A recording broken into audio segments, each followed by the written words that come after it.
नमस्कार दोस्तों, आप सभी का स्वागत है मेरे चैनल धार्मिक कहानियाँ में। आज की मेरी इस कहानी में मैं आपको सुनाऊंगी औसान माता और बुढ़िया माई की 3 अंधी, गूंगी और बहरी बहुओं की कहानी। एक बुढ़िया माई थी। औसान माता की बहुत बड़ी भक्त थी, बहुत पूजा पाठ करती थी। जहाँ भी औसान माता की पूजा होती वह उसमें जाकर जरूर शामिल होती, माता का गुणगान करती। जहाँ भी जाती थी सबको माता की महिमा के बारे में बताती थी, इसीलिए सब बुढ़िया माई का सम्मान भी करते थे। बुढ़िया माई के 3 बेटे थे। जब उन बेटों की शादी हुई तो उनकी बहुओं में एक अंधी थी, एक बहरी थी और एक गूंगी थी। तीनों बेटों की शादी एक ही घर में हुई थी और एक साथ हुई थी। बहुएं भी तीनों बहनें थीं। तीनों बेटों ने शादी के बाद तीनों बहुओं को विदा कराकर अपने घर लाए तो बुढ़िया माई उन्हें देखकर बहुत खुश हुई। लेकिन जब यह पता चला कि उसकी बहुएं अंधी, गूंगी, बहरी हैं, तब बुढ़िया माई ने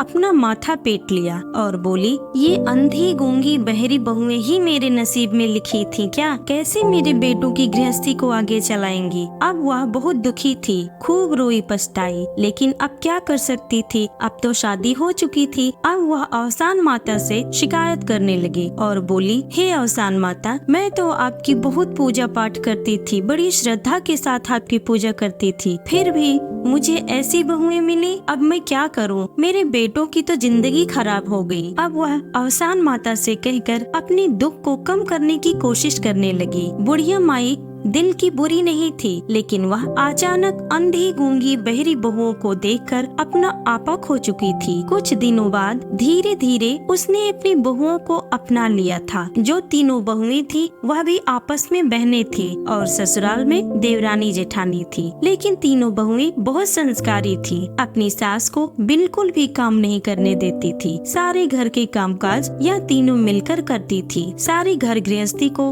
उन्होंने अच्छे से संभाल लिया था। जब वह मायके में थी तब भी वह अपने माता पिता को कोई काम नहीं करने देती थी। ससुराल में अपनी सास की खूब सेवा करती। यह देखकर बुढ़िया माई बहुत खुश रहती थी। पहले तो उसने औसान माता से बहुत शिकायत की, लेकिन बहू के संस्कार व्यवहार को देखा तो बहुत खुश हुई। बुढ़िया माई ने अपने घर में औसान माता की पूजा रखवाई और 7 सुहागिनों को पूजा के लिए बुलाया और पूरे मोहल्ले में भी बुलावा भिजवा दिया कि औसान माता की पूजा है, सब आना। औसान माता की पूजा शुरू होती है, कथा आरती सब हो जाती है। तब बुढ़िया बताती है कि यह तीनों मेरी बहुएं हैं। इन्होंने औसान माता की पूजा की सारी तैयारी की है और कहने लगी, जब से मेरी तीनों बहुएं आई हैं, मेरे घर को स्वर्ग बना दिया है। साक्षात लक्ष्मी का स्वरूप हैं। मेरी बहुत सेवा करती हैं। सारी घर गृहस्थी को इन्होंने संभाल लिया है। यह सुनकर सब बहुत खुश हुए। सब लोग जो बुढ़िया माई से बहू की तारीफ सुन रही थी,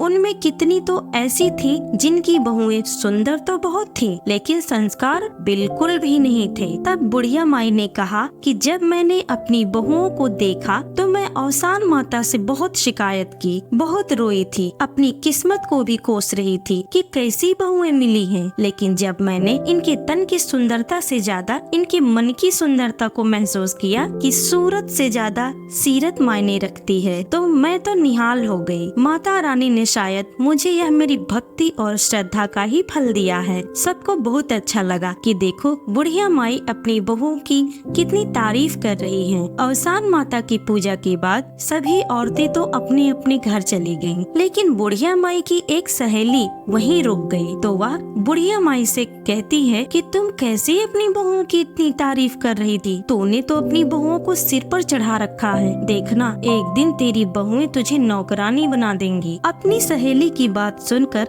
बुढ़िया बोलती है कि मेरी बहुएं ऐसा कभी नहीं कर सकती। लेकिन उसकी सहेली जो थी वह बुढ़िया को भड़काने लगती है कि देखना, वह तीनों तो बहनें हैं, अभी तुझे दिखावा कर रही हैं। तेरी सेवा करके एक दिन जरूर बदल जाएंगी और तुझे कहीं का नहीं छोड़ेंगी। घर में तुझे कोई नहीं पूछेगा। तो बुढ़िया कहती है, नहीं नहीं, ऐसा नहीं हो सकता। मेरी बहुएं मेरी बहुत सेवा करती हैं। लेकिन बुढ़िया की सहेली ने कहा, समय आने पर बहुएं बदल जाती हैं। जब उनका टाइम निकल जाता है, वह तो सास को कुछ भी नहीं मानती हैं। बुढ़िया को उसकी सहेली ने बहू के खिलाफ भड़काने में कोई कसर नहीं छोड़ी। वह तीनों एक दूसरे की आँख, कान और कंठ हैं। वह तीनों तो हमेशा मिलकर रहेंगी क्योंकि तीनों बहनें हैं। तुम्हें जरूर लाचार और बेबस बना देंगी। तुम्हें घर में कोई नहीं पूछेगा। तुम्हें घर की नौकरानी बना देंगी। मेरी मानो तो अपनी तीनों बहुओं को अलग अलग कर दो, जिससे वे कुछ भी नहीं कर पाएंगी और हमेशा तुम्हारा राज रहेगा। बुढ़िया अपनी सहेली की बातों में आ जाती है और उसके मन में तो कोई छल कपट नहीं था, लेकिन सहेली ने कहा कि तुम तो बहुत भोली हो जो तुम्हें दिखाई नहीं देता। वह तीनों हरदम इकट्ठा रहती है। तुम्हें वह बहला फुसला कर प्रॉपर्टी वगैरह अपने नाम करवा लेंगी। मैं तुम्हें अपनी बहन जैसी मानती हूँ। सहेली तो हो लेकिन मैं तुम्हें अपनी बहन मानती हूँ। मैं नहीं चाहती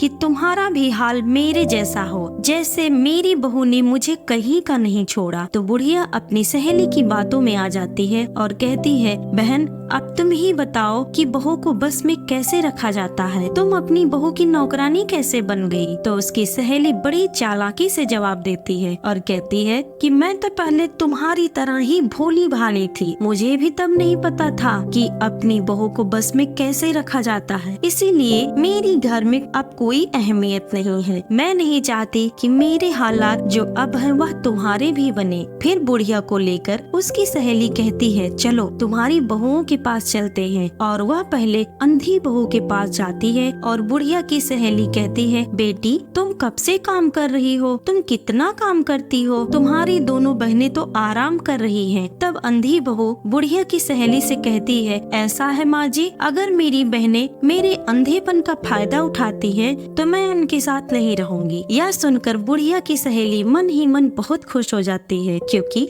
वह तो यही चाहती थी। फिर बुढ़िया की सहेली बाकी दोनों बहनों के पास बारी बारी से जाती है और कहती है, तुम कितना काम करती हो? तुम्हारी दोनों बहनें आराम कर रही हैं। दूसरी और तीसरी भी बहू वही जवाब देती है, अगर वह मेरे गूंगेपन और बहरेपन का फायदा उठा रही है तो मैं उनके साथ नहीं रहूंगी। तीनों बहुओं को एक दूसरे के खिलाफ भड़का देती है और तीनों को अलग रहने के लिए कहती है। तो यह सुनकर बुढ़िया की सहेली बहुत खुश होती है और बुढ़िया को कहती है, अब जो करना है तुम्हें ही करना है। अब मैं अपने घर जा रही हूँ। और वह पूजा का प्रसाद लेकर अपने घर चली जाती है। उधर बुढ़िया की तीनों बहुएं उसके पास आती हैं और बोलती हैं, माँ जी आज से हम अपना अपना काम अलग अलग करेंगी। अब हम एक दूसरे की मदद नहीं करेंगी। बुढ़िया कहती है, ठीक है, तुम तीनों को जो अच्छा लगे, जो काम आता हो बांट लो। अंधी बहू घर की सफाई करने लगती है। बहरी बहू जानवरों को चारा खिलाने चली जाती है और जो गूंगी बहू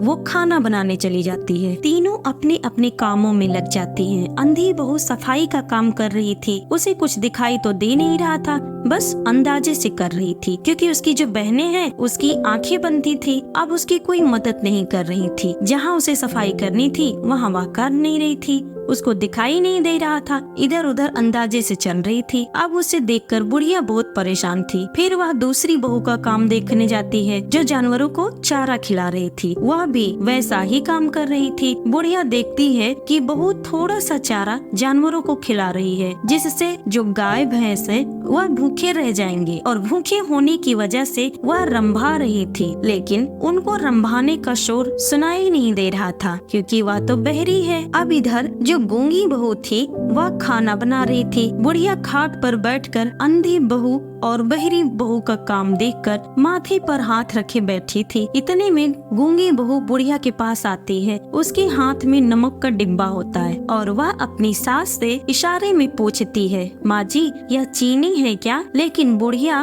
उसके इशारे कुछ समझ नहीं पाती और उन दोनों बहुओं के काम से वैसे ही बहुत परेशान थी और वह खींचकर गूंगी बहू से कहती है, हाँ ठीक है, जो बना रही है डाल दो। गूंगी बहू खीर बना रही थी और बहू समझती है कि मेरी सास सही बता रही है और वह नमक ले जाकर खीर में डाल देती है। देखते ही देखते तीनों बहुएं अपना अपना काम कर लेती हैं और जब बुढ़िया को खाना मिलता है तो जैसे ही वह खीर खाती है तो उसे उल्टा उगल देती है। बुढ़िया अपनी गूंगी बहू से कहने लगती है कि खीर में चीनी की जगह नमक क्यों डाल दिया? तो वह इशारों में बोलती है, माँ जी मैं तो आपसे पूछने आई थी, लेकिन आपने ही कहा था कि डाल दो, इसमें मेरा क्या दोष। पहले दिन तो जैसे तैसे बीत गया। दूसरे दिन तीनों बहुएं अपना अपना काम बदल लेती हैं, लेकिन दूसरे दिन भी कोई काम सही नहीं हुआ। दूसरा दिन भी बहुत खराब बीता, तीसरा दिन भी बहुत खराब बीता। देखते देखते 15 दिन बीत गए। अच्छा खाना खाने को मिला ही नहीं। अब बहुएं जो काम करती थी वह अधूरा ही रह जाता था और बुढ़िया को जाकर वह काम पूरा करना पड़ता था। बहरी बहू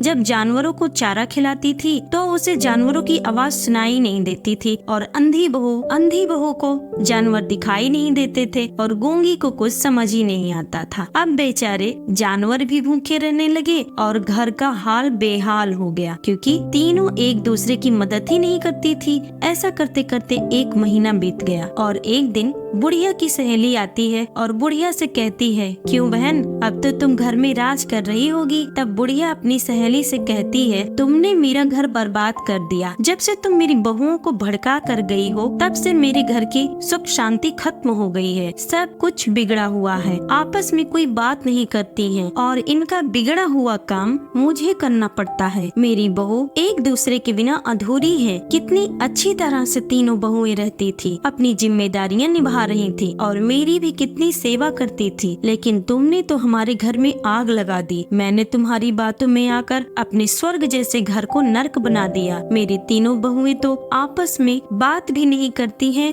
और न ही एक दूसरे के कामों में मदद करती हैं। तो बुढ़िया अपनी सहेली को धक्के मारकर घर से बाहर भगा देती है और अवसान माता से प्रार्थना करती है, हे अवसान माता, मेरे घर में पहले की तरह सुख शांति ला दो और मेरी बहुएं फिर से पहले जैसे मिलजुल कर हंसी खुशी एक साथ रहे। मुझसे बड़ी भूल हो गई है जो मैंने दूसरे के बहकावे में आकर अपना घर बर्बाद कर लिया। जब बुढ़िया अंदर जाती है तो तीनों बहुएं आपस में हंस रही थी और बुढ़िया से बोली, माँ जी हमें माफ कर दो। तब बुढ़िया बोली कि माफी तो मुझे मांगनी चाहिए, गलती तो मैंने की है। तब अंधी बहू अपनी सास को बताती है, माँ जी उस दिन अवसान मैया की पूजा के बाद हमने आपकी और आपकी सहेली की बातें सुन ली थी। हम तीनों ने देखा कि हमारी सासू माँ कितनी भोली है, इसीलिए कहीं आपको शक न हो जाए, इससे हम तीनों ने ऐसा नाटक किया ताकि आपको अपनी सहेली की पहचान हो जाए। वह हमारे घर में फूट डालना चाहती थी। हमारी माँ ने कहा था कि मेरे बाद सास ही तुम्हारी माँ है, उनकी खूब सेवा करना। बहुओं ने कहा, हम नहीं जानती कि सास को नौकरानी या रानी बनाकर कैसे रखते हैं, हम तो बस हमारी सासू माँ की सेवा करना जानती हैं, जो हमारा धर्म है। और हम तीनों बहनें भी